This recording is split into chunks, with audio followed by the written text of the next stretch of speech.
Bonjour à toutes et tous et bienvenue sur la chaîne de Comme de Crayon. Je vous propose de peindre deux sujets quasi identiques. D'un côté, à éviter si possible, et de l'autre côté, ce que je conseille. J'espère que cela vous intéresse. Je propose de faire cela dans un temps plus court pour les gens qui sont un petit peu plus pressés et qui voudraient aussi profiter du soleil, pourquoi pas. Si cela vous intéresse, je vous garde avec plaisir en ma compagnie. J'espère que le dessin sera visible. Il s'agit donc d'une branche, d'une branche avec des branches secondaires d'arbres, et le même dessin est à droite. Je vais donc commencer à gauche, de la manière dont je vois les débutants, ou même un petit peu plus expérimentés, de la manière dont je les vois peindre. Et je vous proposerai donc de l'autre côté ce que je propose comme amélioration. Donc pour faire ce côté, je dirais que je n'aime pas, je vais prendre un aquarelliste, je vais le prendre petit, ça doit être un numéro 2. Donc je vais mouiller mon pinceau, je vais prendre, ma foi, vu que c'est une branche, je suis la logique de ce que je n'aime pas, je vais prendre une couleur marron branche, et ici c'est un brun Van Dyck. Et je vais donc bien peindre mes branches avec application. C'est-à-dire je remplis bien comme il faut. Alors j'ai pris ce pinceau que je juge un peu petit, mais beaucoup de personnes prennent des pinceaux beaucoup plus petits. Donc je vais bien remplir les formes. Le dessin s'arrête ici, donc je vais m'arrêter dans mon dessin. Reprendre un peu d'eau, reprendre de la couleur. Donc là aussi, mon dessin s'arrête ici, donc moi j'arrête de remplir.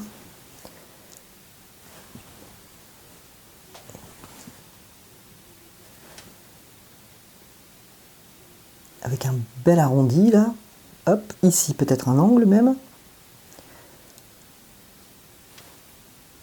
Mon dessin s'arrête ici, donc moi j'arrête de peindre.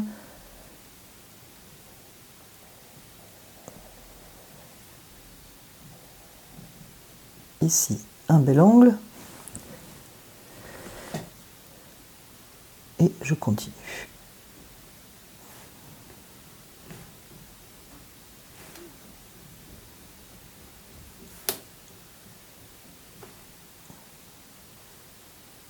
Voilà, j'ai bien fait attention, j'ai rempli les formes. Bon, là j'ai un petit peu mis le doigt dedans. Ensuite, je vais peut-être laisser sécher pour que ce soit plus facile, que mes couleurs ne se mélangent pas. Je vais prendre un vert, alors j'ai certainement beaucoup de vert dans ma palette. Si je suis débutante, il est possible que j'ai beaucoup de vert. Parce que je voudrais une couleur opaque. Et je ne sais pas si j'ai ça en magasin. Donc, je vais essayer de trouver un vert que je vois souvent sur les aquarelles débutants. Moi, je n'ai pas de ce vert-là, donc je ne sais pas ce que je vais prendre. Je vais essayer de trouver quelque chose qui pourrait y ressembler. Donc, je vais prendre un orange. Je vais prendre un orange camdium. Tiens, je vais prendre un bleu céruléum. Je pense que ça va ressembler au vert que je vois souvent dans les palettes. Allez, un petit peu d'orange encore. J'ai pas de jaune de camdium, donc je peux pas essayer. Voilà, à peu près ça. Et alors je peux faire mes petites feuilles.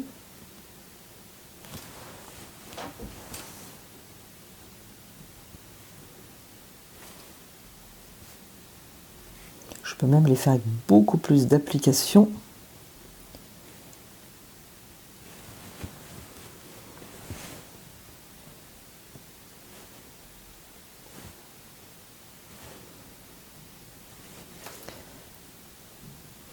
Je vais arrêter la caméra, je vais faire plein de petites feuilles identiques à celle-ci, on se retrouve après. Voilà ce que ça donne une fois mes feuilles posées.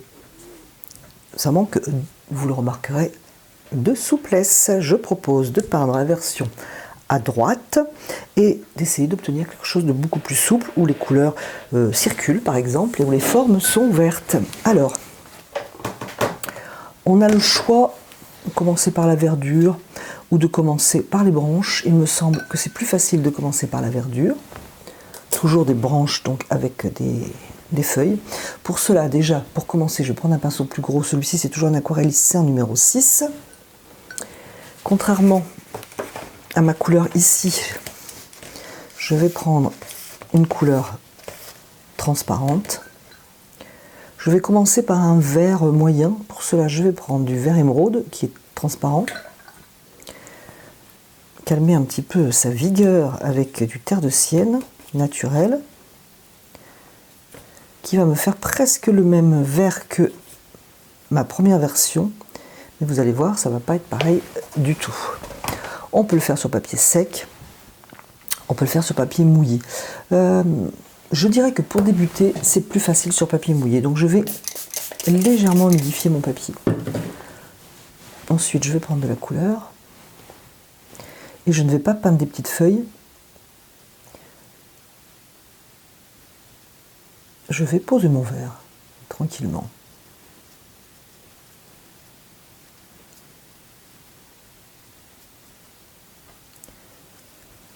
Pour l'instant, ça ne ressemble pas à grand-chose, ça ressemble à des taches. Vous êtes bien d'accord avec moi. En posant ces taches de couleur, je regarde que ce soit harmonieux au niveau de la composition, par exemple.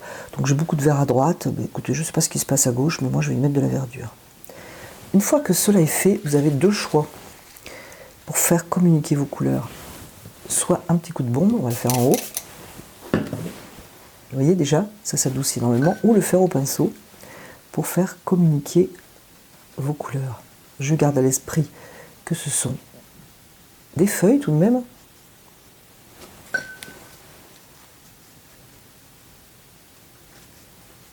Pour donner une impression de feuilles.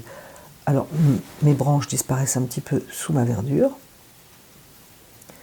Pas d'affolement. Une fois que je suis satisfaite de cette première pose, eh bien, je peux par exemple... Alors, je ne vais pas reprendre le vert parce qu'il est vraiment très très fort, mais je peux reprendre un petit peu de terre de sienne naturelle.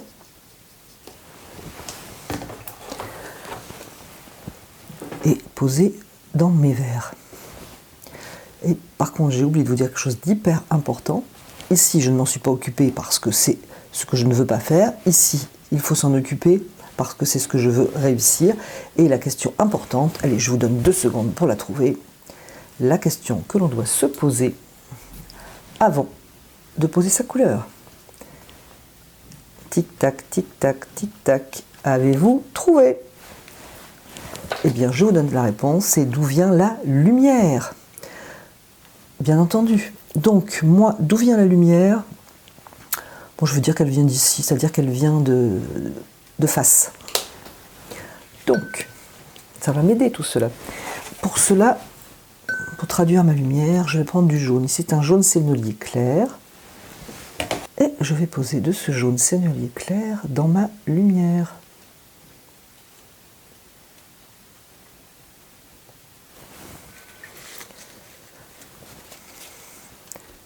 Et travailler tout ça.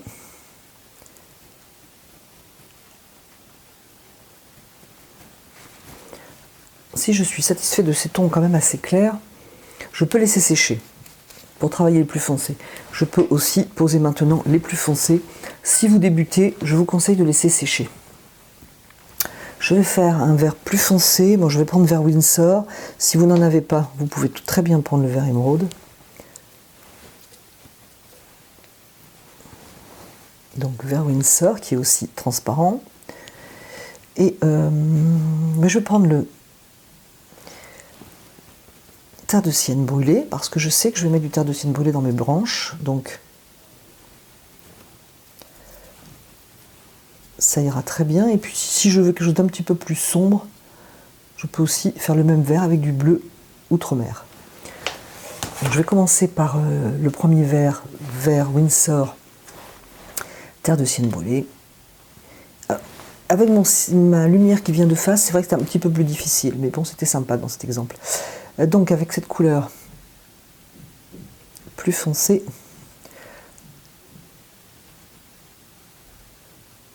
je l'ajoute à ma première pose. Pareil, je prends un pinceau que je rince, j'enlève l'excédent d'eau et je viens quand même arranger un petit peu ma couleur. Là. Ou je mets un coup de pulvérisateur. À cette étape, j'ai besoin même de peindre mes branches. Donc, je prends mon terre de sienne brûlé. Alors le brun Van Dyck va bien, c'est pas la question. C'est que pour l'instant, je vais de toute façon prendre du terre de sienne brûlé, garder mon pinceau qui n'est pas trop petit, qui n'est pas trop gros. Je ne fais pas d'angle aux branches, il n'y a aucune raison.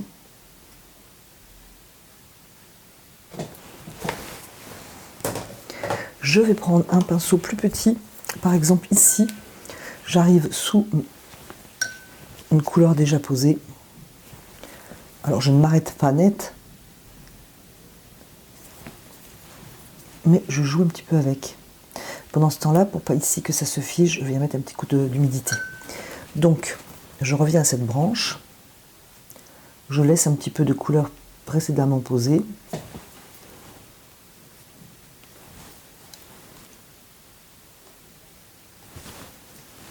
Ça fuse, mais c'est ce qui va en apporter la légèreté et la souplesse, au contraire, de la version précédente. En plus, vous pouvez voir les deux, donc vous pouvez comparer.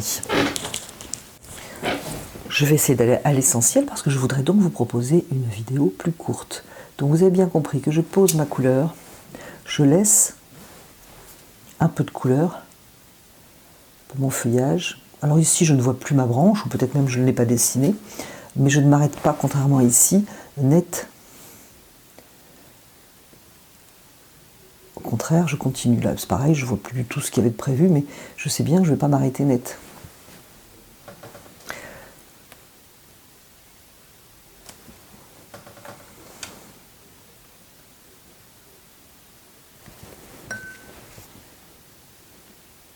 Donc la couleur fuse, mais ça donne plus l'impression de branche que quelque chose de rigide. Donc je vais continuer pour toutes les branches.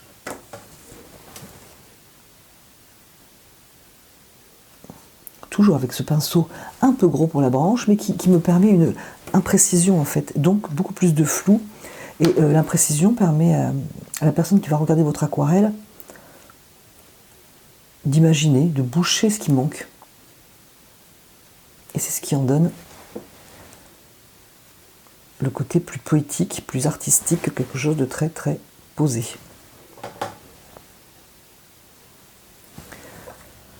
Alors j'ai fait assez rapidement parce que dans cette humidité, moi ce que je veux c'est apporter de la couleur présente. Donc j'ai du vert, je vais apporter du vert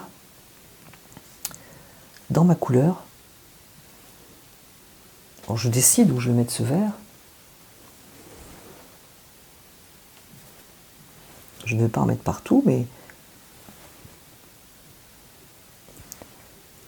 j'en mets un peu. Et si j'avais un feuillage plutôt bleu, eh bien je mettrais du bleu outre-mer par exemple.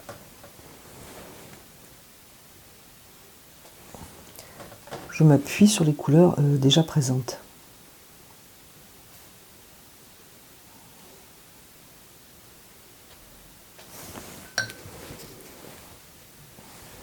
Alors ça peut être un choix de faire quelque chose de beaucoup plus présent ici, ou pas. Moi j'aime bien marquer, je trouve que ces lignes d'une branche qui part sur une autre branche, comme ici, j'espère que vous verrez, c'est assez agréable, donc j'aime bien les marquer.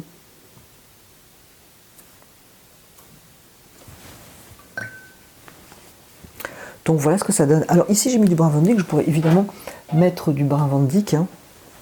Par exemple la lumière venant d'ici, j'aurais une ombre un peu plus soutenue, donc le brun Van Dyck pourrait très bien aller. Hein. À partir du moment où il s'ajoute à une base de couleurs déjà présentes dans mon harmonie. Alors pour cette aquarelle, il faudrait laisser sécher, je pense, pour apporter un petit peu de précision, mais alors vraiment 3 fois rien, par exemple ici, alors moi c'est pas sec, mais vous allez comprendre l'idée. D'ailleurs, même dans l'humidité, ça va très très bien. Mais si vous débutez, laissez sécher, mais quelque chose de vraiment léger. Pas quelque chose de raide, de posé, pas de ligne nette. Un point, une petite touche sera beaucoup plus agréable. Dans cet exemple, le vert peut-être me paraît un petit peu fade à présent. Ah ben, je vais reprendre du vert. Je vais prendre mon vert Winsor. Je vais prendre du terre de Sienne et reposer donc un peu de couleur. Je pourrais y mettre effectivement, comme je disais, du bleu Outre-mer qui va me faire un vert bleu, ça va être sympa. Voilà. Et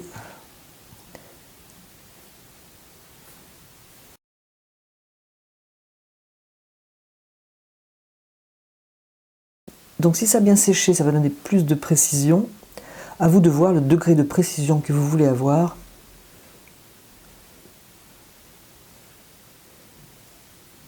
Voilà, personnellement, moi j'aime pas trop la précision, je préfère le flou, donc je vais simplement faire communiquer mes couleurs.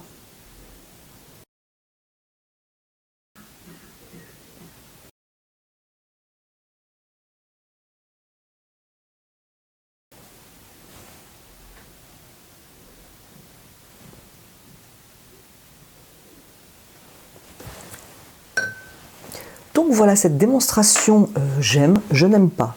Qu'en pensez-vous? Quel est votre avis? Alors je rappelle que c'est une vidéo que je fais un petit peu rapidement, mais la technique est exactement celle que j'utilise. Je laisserai sécher cependant si je voulais vous proposer une vidéo plus longue pour donner un petit peu d'indications supplémentaires, notamment aux branches, mais sans les faire ininterrompues comme ça. Donc j'espère que ce sujet vous aura intéressé, que cela va vous donner des pistes de réflexion et que cela va vous donner envie de prendre vos pinceaux. Je vous remercie d'avoir regardé, écouté cette vidéo et je vous dis à bientôt sur la chaîne de Comme de Crayon.